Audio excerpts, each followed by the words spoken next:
Elle s'appelait Margot, et pendant 10 ans, son nom avait flotté sur les lèvres dorées de l'élite parisienne comme un parfum rare, une énigme brillante, une femme qui semblait née dans la soie mais dont personne ne connaissait exactement l'origine. Ce qui, dans ce monde-là, valait mieux que l'origine elle-même, car le mystère vaut plus que le sang bleu quand il est bien porté. Margot ne possédait ni château, ni vieille fortune, ni arbre généalogique tapissé de ministres ou d'ambassadeurs, mais elle possédait quelque chose d'infiniment plus précieux, l'art de la présence. Là où elle entrait, la pièce se pliait. On baissait les voix. On corrigeait son port de tête. On ajustait ses manières. Margot incarnait l'élégance comme d'autres respirent, et c'est cette grâce taillée au scalpel qui lui avait ouvert les portes du Cercle Opale, un club si exclusif qu'il ne possédait ni site internet, ni numéro de téléphone public, ni même de plaque sur la façade. On n'y entrait pas avec de l'argent, tout le monde y était millionnaire, ou mieux. On y entrait avec un sourire imperceptible, une recommandation murmurée, une attitude. Margot avait été admise comme on bénit une muse, à la fois pour son charisme et pour le mystère qu'elle entretenait.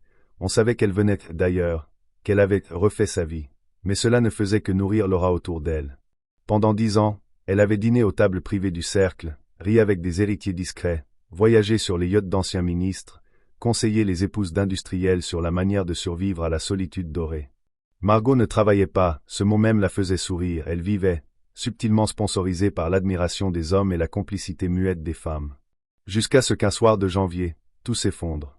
Cela avait commencé comme un murmure, une rumeur, légère, qui glissait entre les verres de champagne, portée par une nouvelle membre, une trentenaire américaine venue de San Francisco, qui n'avait pas encore appris que dans les clubs de ce genre, on ne dit pas tout haut ce que tout le monde pense tout bas. Elle avait reconnu Margot. Pas de la télévision, ni d'un dîner mondain, mais d'un site d'archives judiciaires américain. L'image était vieille de 20 ans, mais le visage un peu plus rond, un peu plus dur, était bien celui de Margot. Et à côté de cette photo, un nom différent, Élise Hartmann. Une condamnation pour escroquerie, aux États-Unis. Une histoire de chèques falsifiés, de fausses identités, d'investisseurs floués. Rien de violent, rien de sanglant, mais dans ce monde-là, l'apparence vaut la vérité.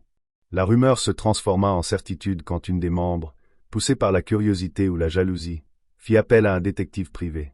En quelques jours, le vernis craqua. L'histoire fut reconstituée. Élise Hartmann avait fui New York à 27 ans après une affaire retentissante, s'était reconstruite à Londres sous un nouveau nom, puis à Paris, devenant peu à peu Margot Delcourt, cette femme insaisissable au charme liquide. Quand la vérité éclata, ce ne fut pas un scandale public, le Cercle Opale ne lave jamais son linge sale à l'air libre, mais une exclusion sèche, silencieuse, exécutée avec la précision d'un scalpel. Un courrier, glissé dans une enveloppe ivoire, sans signature. Une lettre courte, implacable.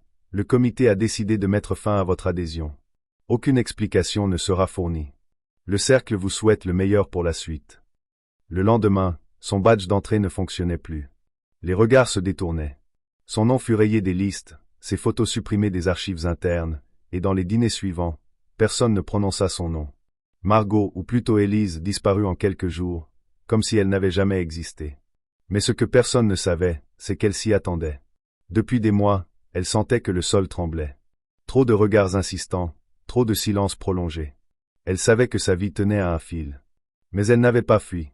Pas cette fois. Parce qu'elle voulait voir ce que ça faisait, tomber sans courir. Être découverte sans s'excuser. Et elle observa, presque fascinée, comment ce monde qu'il avait célébré avec tant de ferveur pouvait l'oublier avec une efficacité clinique. La chute ne fut pas brutale, elle fut chirurgicale. Et dans un sens, cela la soulagea. Elle n'aurait plus à jouer. Plus à sourire pour survivre. Elle reprit son ancien prénom.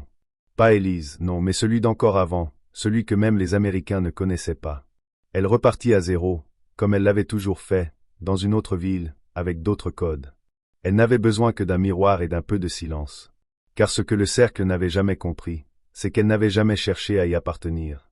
Elle l'avait étudié, manipulé, vécu de l'intérieur comme on observe une ruche, fascinée et distante. Le scandale n'était pas un échec, c'était une libération. Car Margot Delcourt n'existait plus. Et Élise Hartmann non plus. Mais celle qui renaissait, ce soir-là, dans un petit appartement de Lisbonne, verre de vin à la main, carnet sur les genoux, s'appelait enfin elle-même. Et elle souriait. Lisbonne ne ressemblait en rien à Paris. Ici, les murs s'effritaient sans honte, les façades étaient tachées de sel, les voix montaient des ruelles comme des champs anciens. Personne ne cherchait à être parfait. Et c'est peut-être pour cela qu'elle s'y sentit enfin à sa place. Margot, ou Élise, ou ce nouveau prénom qu'elle n'avait encore dit à personne, loua un petit appartement dans l'Alfama, au sommet d'un immeuble aux escaliers trop raides, avec une vue sur le Tage et des voisins qui ne posaient pas de questions. Elle n'avait pas d'amis, pas de réputation à sauver, pas de compte à tenir. Chaque matin, elle s'asseyait à la fenêtre, un café entre les mains, et observait la ville respirer. Elle notait, griffonnait, écrivait des phrases sans fin dans un vieux carnet Moleskine, tentant de recoller les morceaux de son identité comme on reconstruit un vase brisé à main nue. Et peu à peu, elle se surprit à exister sans regard extérieur. Elle n'était plus celle qu'on admire, ni celle qu'on soupçonne. Elle était seule. Intacte. Cela aurait pu être la fin d'une histoire, une femme qui disparaît après avoir tout perdu. Mais pour Margot, ce n'était que le début. Car elle avait un talent rare, plus précieux que l'argent, que le pouvoir, que la beauté. Elle savait renaître. Elle savait capter les failles, sentir les faiblesses, épouser les contours d'un monde avant de le faire plier. Et Lisbonne, avec sa douceur trompeuse, était pleine de failles. Elle commença par aider une librairie indépendante du Bairro Alto, de simples conseils au début, puis une réorganisation complète. En quelques semaines, les ventes montèrent. Les touristes revenaient. Elle restait dans l'ombre, discrète, mais son flair redevenait palpable. Puis ce fut un petit hôtel familial, en difficulté, que le fils du propriétaire voulait moderniser. Elle l'aida à réécrire le site web, à revoir les tarifs, à redessiner les chambres. Elle ne demandait presque rien, un dîner, un sourire, un peu de reconnaissance. Ce n'était pas une stratégie. C'était un test, un lent retour à la surface. Et sans qu'elle le cherche, les regards revinrent. Un galeriste, un diplomate en congé, une écrivaine américaine en résidence. Tous fascinés par cette femme cultivée, lucide, mystérieuse, qui semblait avoir vécu 1000 vies. On lui demanda qui elle était.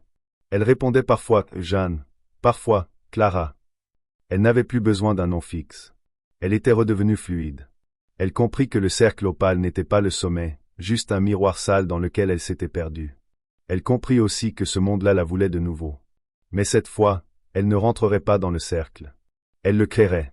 Elle rassembla, sans le dire, une dizaine de femmes croisées ici et là artistes, entrepreneuses, veuves, exilées volontaires et une fois par mois, elle se retrouvait sur un toit secret, à l'abri du regard des hommes, pour parler, boire, rire, s'avouer leur vérité. Pas de hiérarchie. Pas de badge. Pas de scandale.